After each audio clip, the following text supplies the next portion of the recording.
नमस्कार, बहुत बहुत स्वागत है आपका। आप देख रहे हैं गो ब्लॉग्स और मैं हूं आपके साथ भास्करानंद डोभाल। एक मेल हथेली है, 36वां वर्ष इनको चल रहा है। नौजवान साथी हैं और अगर हम इनकी हथेली का आकार देखते हैं तो हथेली का आकार यहाँ पे निश्चित रूप से एक आयताकार बनता हुआ दिखाई दे रहा है।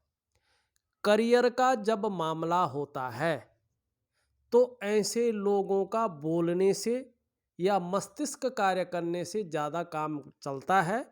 शारीरिक कार्य से ज़्यादा काम इनका नहीं चलता है, मस्तिष्क से ही कार्य करेंगे, इसकी संभावना यहाँ पे ज़्यादा दिखाई दे रही है।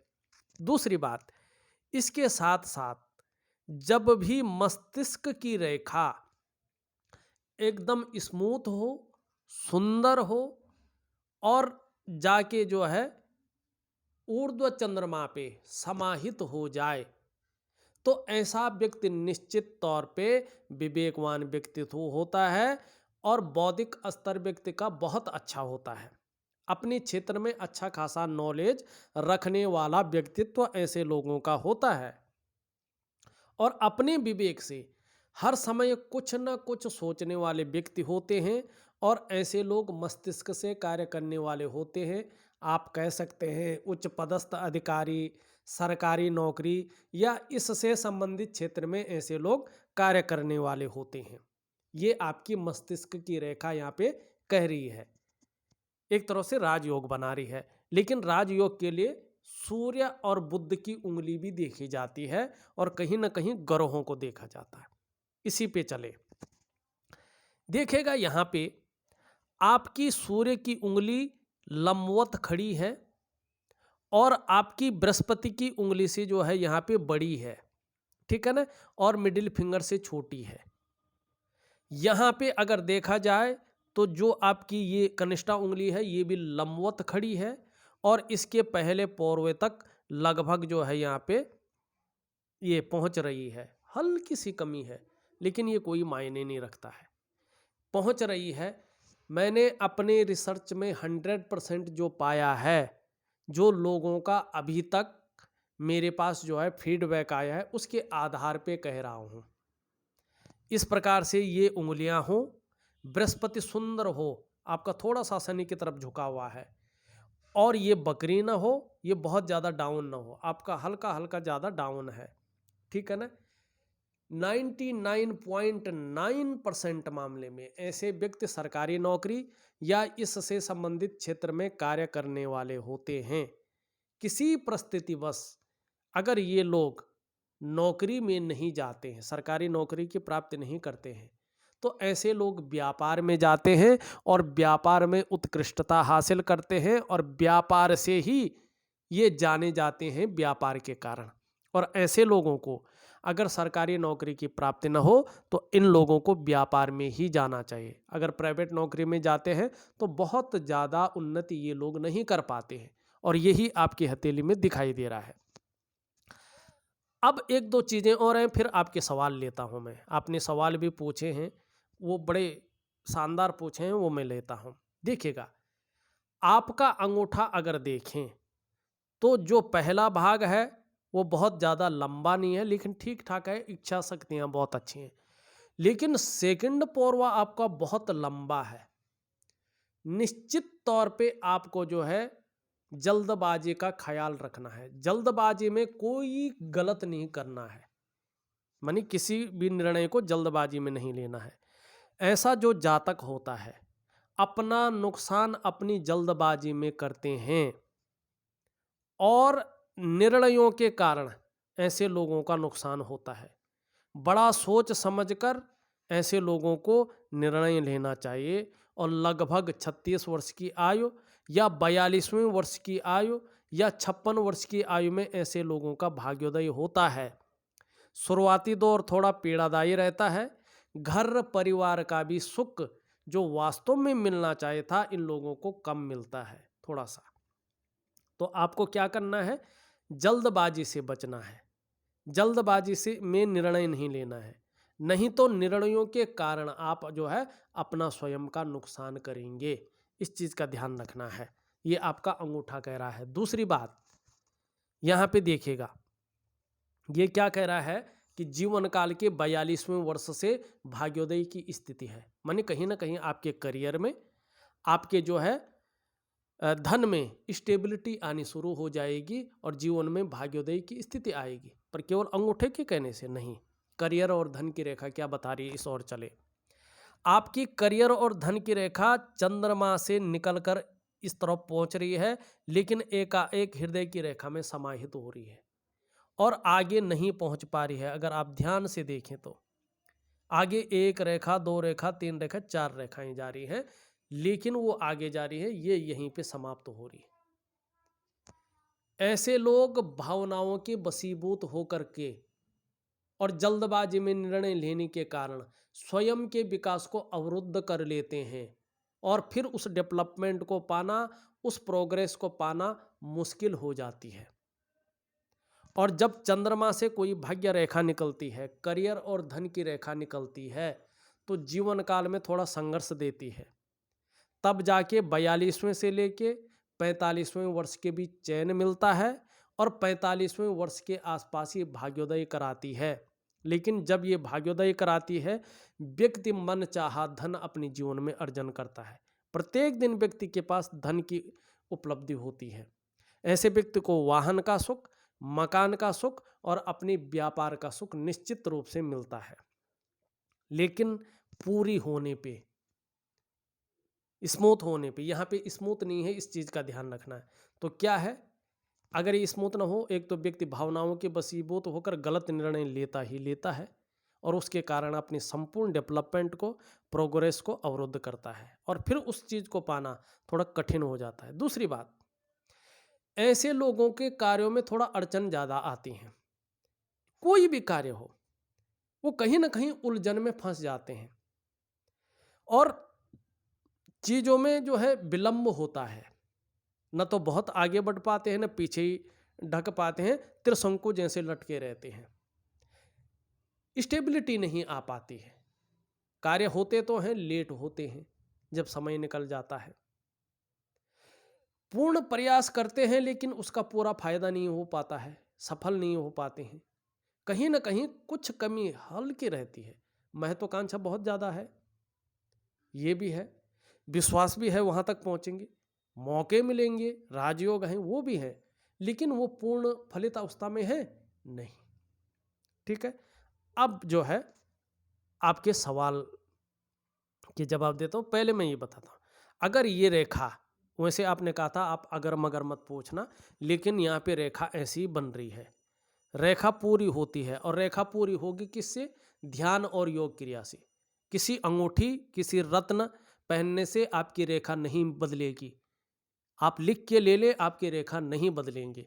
बदलेगी ये तो केवल अपने प्राकृतिक हिसाब से बदलेगी, जब इसका बदलने का समय होगा, या तो योग और ध्यान की क्रियाओं के द्वारा बदलेगी।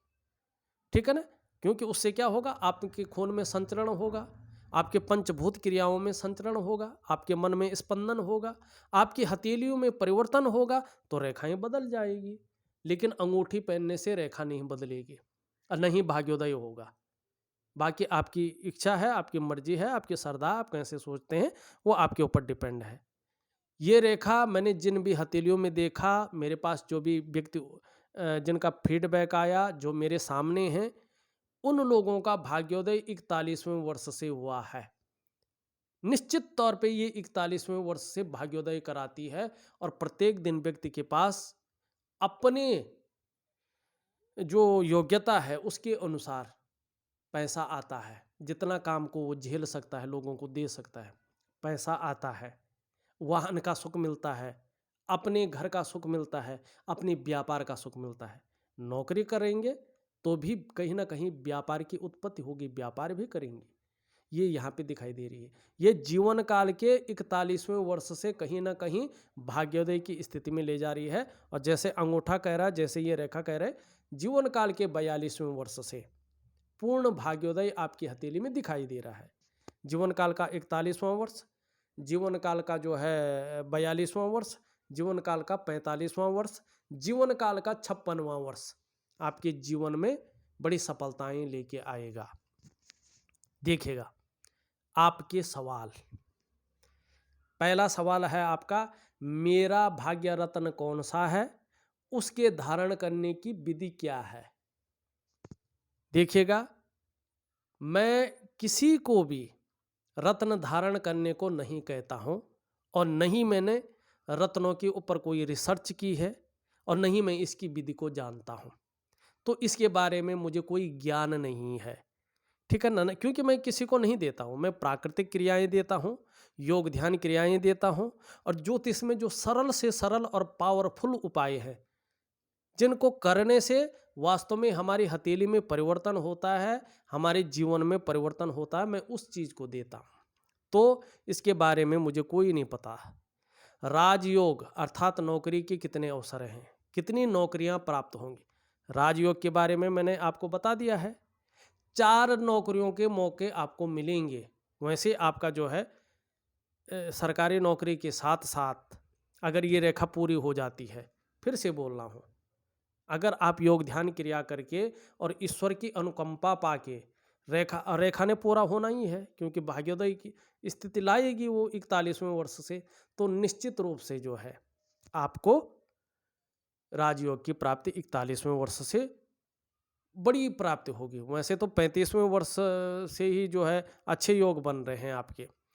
अब देखो यहाँ पे क्या है, आपने क्या कहा, राजयोग, ठीक है ना, कितने अवसर, राजयोग की प्राप्ति आपको होती हुई दिखाई दे रही है और 4 बार आपको अच्छी नौकरियों का मौका मिलेगा।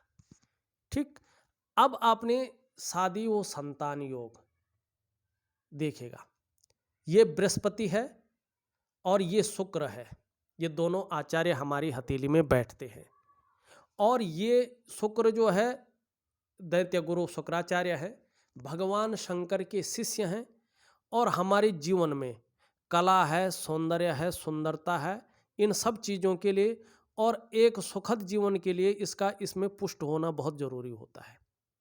आपकी हथेली में शुक्र सुंदर रूप से उभरा हुआ दिख रहा है, तेजोमय अवस्था में है, आप तेजस्वी हैं, आपका चेहरा भी सुंदर है, जो सुंदरता आकर्षण है वो आपके अंदर विद्यमान है, और हर परिस्थिति को झेलने की क्षमता भी है। अपने को मेंटेन रखना, अपनी पर्सनैलिटी पर ध्यान देना, अपने को सज संवर कर रखना, नई चीज़ों के प्रति रुझान रहना, लग्जरी जीवन के प्रति जो है आकर्षण का भाव रहना। लेकिन जब ये इस प्रकार से ज़्यादा उठ जाए, अति बली हो जाए, तो इसे अच्छा नहीं माना जाता, क्योंकि ये सुखों का कारक है। शारीरिक सुख, मानसिक सुख और दाम्पत्य जीवन का सुख यही देता है। ये 18 महीने तक यहाँ पे जो है सुख में कमी कर रहा, तमाम सुखों में कमी कर रहा, लाख कोशिश करने पर भी सुखों में वृद्धि नहीं कर रहा है। तो अगर शादी नहीं हुई है तो सितंबर 2023 के बाद बहुत सुंदर योग बन रहे हैं, और आपके 40वें वर्ष तक आप मेहनत करें, कभी भी आपकी शादी हो सकती है, इसमें कोई दो राय नहीं है। अगर नहीं हुई है, आपने लिखा नहीं है हुई है, नहीं हुई है। दूसरा, जब बृहस्पति इस तरह से शनि की तरफ ढलते हैं ना, तो कहीं ना कहीं ये 2 चीज़ें बताते हैं, या परिवार को लेके कोई ना कोई चिंता व्यक्ति के मन में लगी रहती है। दूसरी, अगर शादी नहीं हुई है तो ये जितना ज़्यादा इस तरफ ढलते हैं, शादी होने में उतनी ज़्यादा देर होती है। तो जीवन काल के जो समय मैंने बताया उससे लेके 40वें वर्ष तक शादी के बहुत भरपूर योग बन रहे हैं, कोई चिंता नहीं है। दूसरा, ये हृदय की रेखा है, इससे जितनी दूरी पे विवाह की रेखा होती है उतनी ज़्यादा देर में शादी होने के योग बनते हैं पामिस्ट्री के मुताबिक।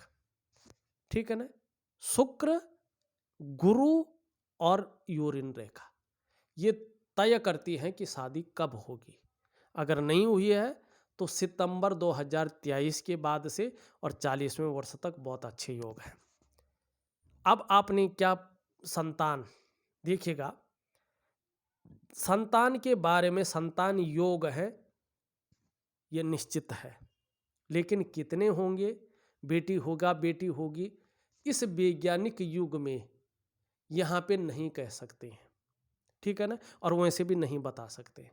और पामिस्ट्री में एक चीज़ ज़रूर है कि पामिस्ट्री में एकदम संतुष्टिपूर्वक कहीं पे भी एक किसी रेखा के ऊपर किसी भी किताब को टटोलो नहीं बताया गया है कि वास्तव में संतान योग कहाँ पे बनते हैं। लेकिन कुछ विद्वानों के अनुसार जो है उसके अनुसार हम देखते हैं, पूर्णतया हम भी नहीं कहते हैं, इसकी ज़्यादा नॉलेज नहीं है हमें, और किसी को भी वैसे पामिस्ट्री में कहीं नहीं है ये सवालों का जवाब। आप ढूंढो, लोग इधर उधर कहेंगे, चीज़ें दिखाएंगे, लेकिन वो 100% नहीं होती हैं।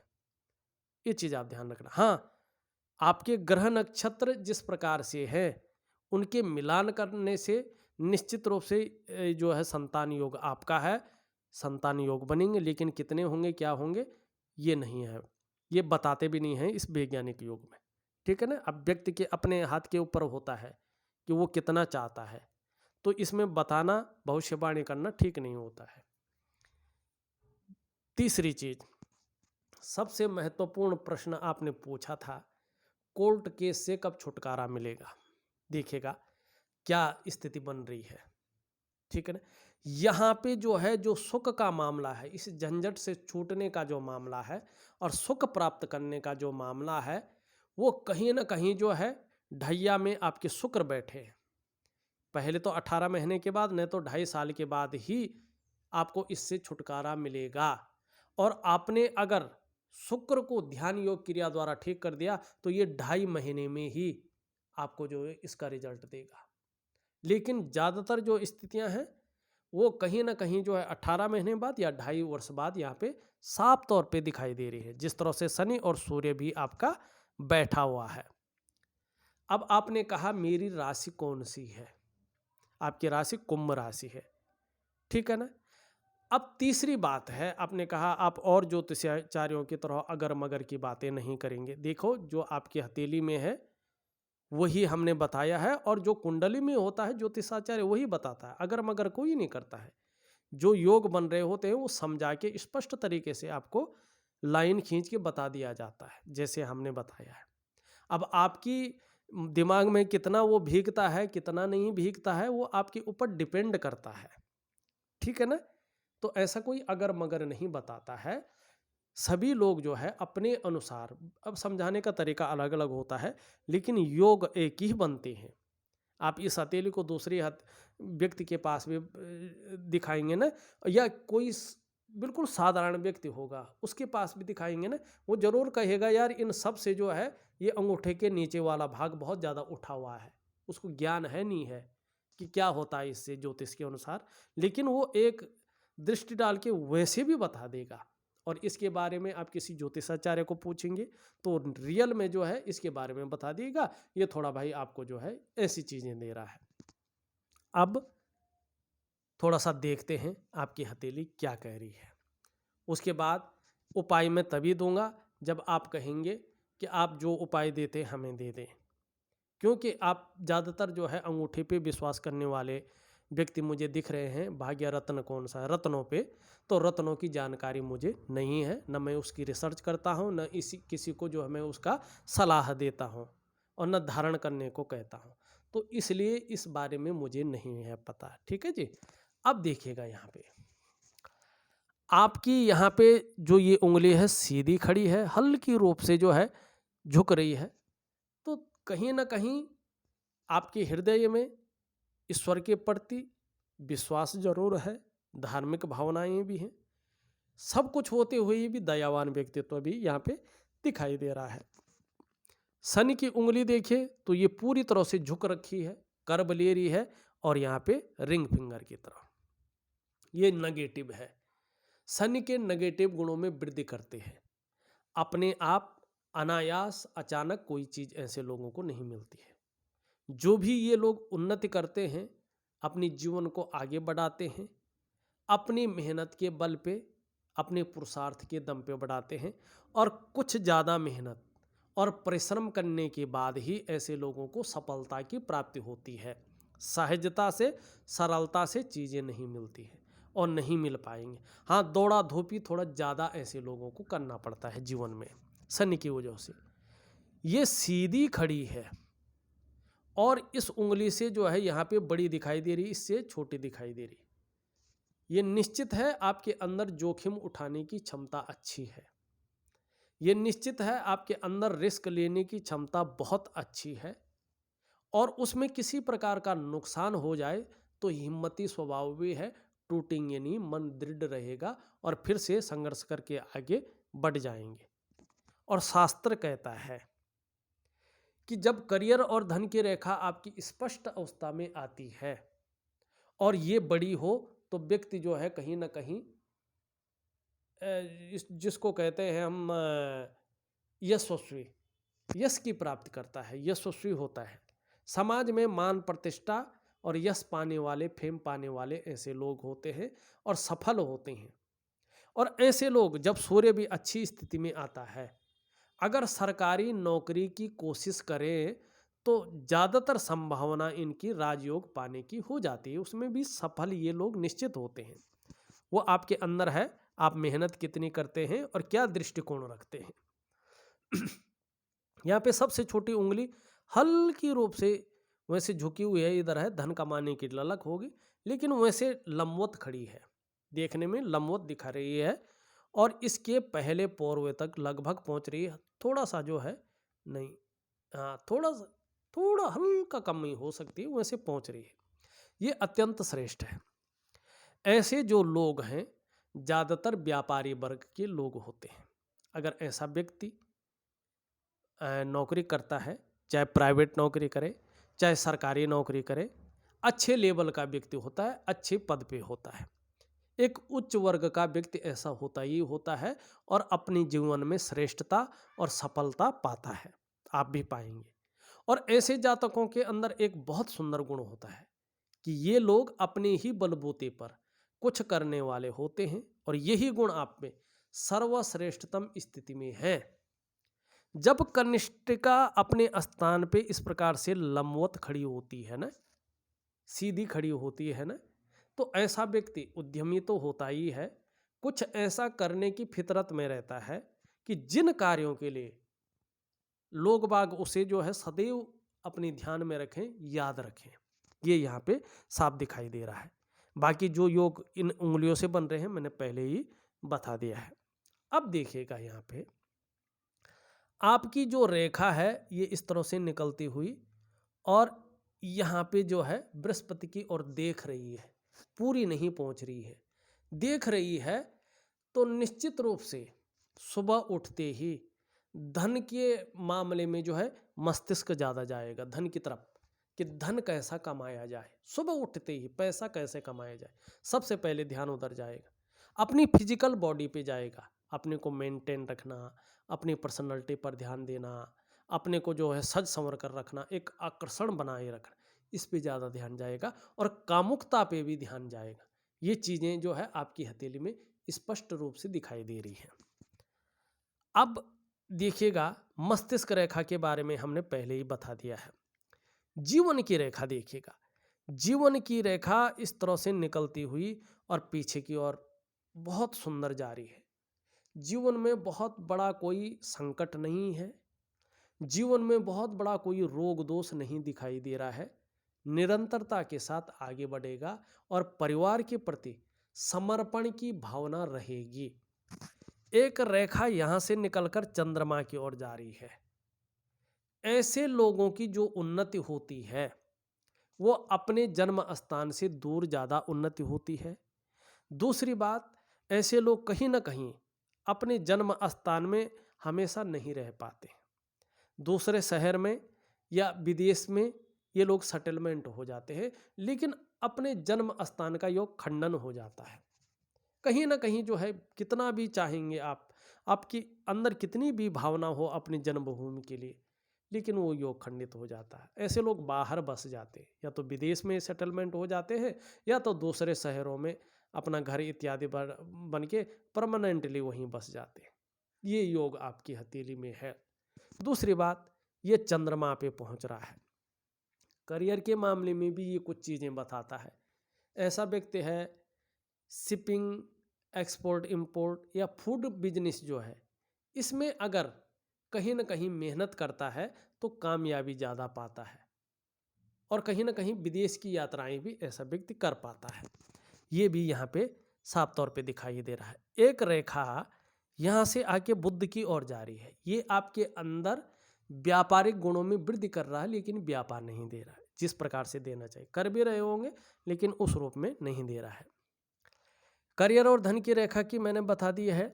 यहाँ से एक सीधी रेखा जारी है, बहुत महीन है लेकिन जाती हुई दिखाई दे रही है, और ये कहीं ना कहीं आपकी धन और करियर की रेखा से निकलती हुई दिखाई दे रही है। तो ये रेखा भाग्य रेखा के गुणों में वृद्धि करती है। इस भाग्य रेखा के शक्ति को दुगुनी कर देती है, और ये रेखा जितनी अधिक स्पष्ट और सुंदर होती जाएगी, आपके उन्नति का क्षेत्र उतना ही विस्तृत और उन्नति भी बहुत ज़्यादा होगी, ये रेखा बता रही है।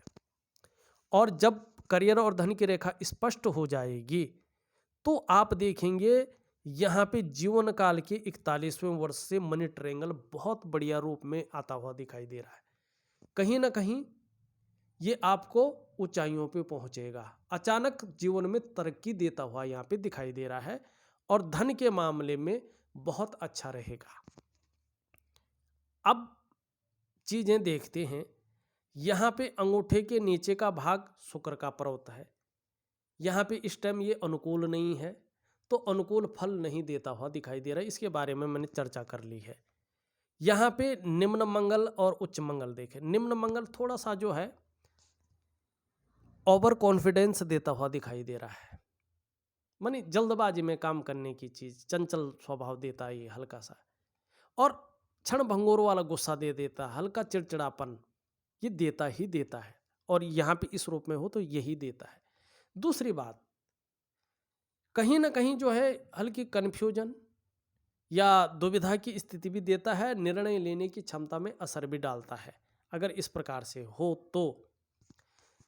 लेकिन पराक्रम बहुत अच्छा रहेगा, एनर्जेटिक स्वभाव बना रहेगा। आपका बृहस्पति यहाँ पे इसकी तरफ झुक रहा है, मैंने पहले बता दिया है, लेकिन यहाँ पे साधारण अवस्था में है। धन का ग्रह है और भी चीज़ों का ग्रह है, साधारण अवस्था में बैठे हुए हैं, और आपके अंदर भी ये साधारणता देते हुए दिख रहे हैं। एक सामान्य सा व्यक्तित्व देते हुए दिखाई पड़ रहे हैं। हंसमुख स्वभाव रहेगा, दयालुता भी रहेगी, परोपकार की भावना भी रहेगी, आर्थिक पक्ष भी ठीक ठाक रहेगा, लेकिन यश की प्राप्ति के लिए भी मन में बहुत ज़्यादा झुकाव बना रहेगा।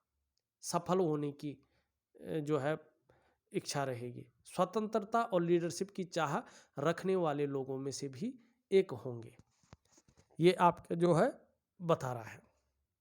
शनि की स्थिति देखें। शनि की स्थिति ज़्यादा अच्छी नहीं है।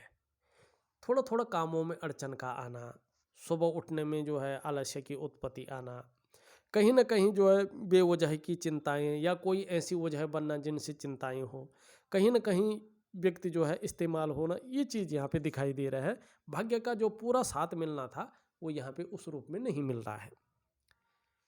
ये भाग देखें, ये तो भी बहुत गहरा है।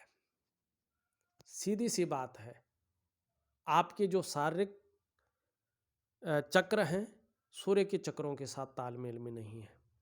जो आपके प्रयास हैं पूर्ण रूप से सफल जिस प्रकार से होने चाहिए थे, कहीं ना कहीं नहीं हो पा रहे हैं।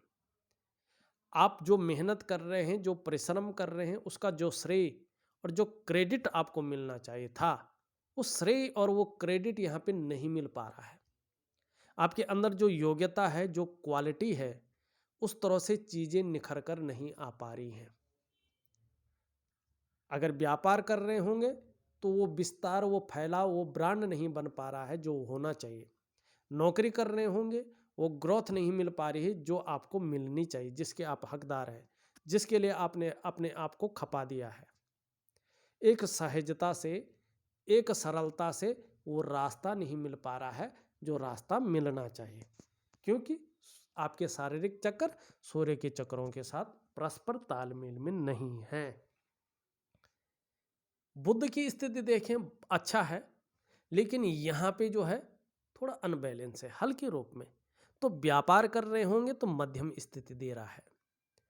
चंद्रमा देखें, चंद्रमा पे जो है काफ़ी सारी रेखाएं इस प्रकार से जारी हैं, तो आगे आने वाले समय में ये उत्तम स्थिति में आ रहा है। पर अभी उस रूप में नहीं है जिस रूप में इसको होना चाहिए। अगर इसका मणिबंध देखा जाए, मणिबंध में कुछ समय तक के लिए कुछ ना कुछ चिंता बनी रहेगी और थोड़ा संघर्ष की स्थिति भी यहाँ पे बनी रहेगी। इस बात का द्योतक है ये। देखा जाए, मैंने आपकी हथेली का पूरा विश्लेषण करके आपको बता दिया है और उपाय अगर आपको चाहिए आप मुझे व्हाट्सअप करिएगा, मैं आपको उपाय दे दूंगा।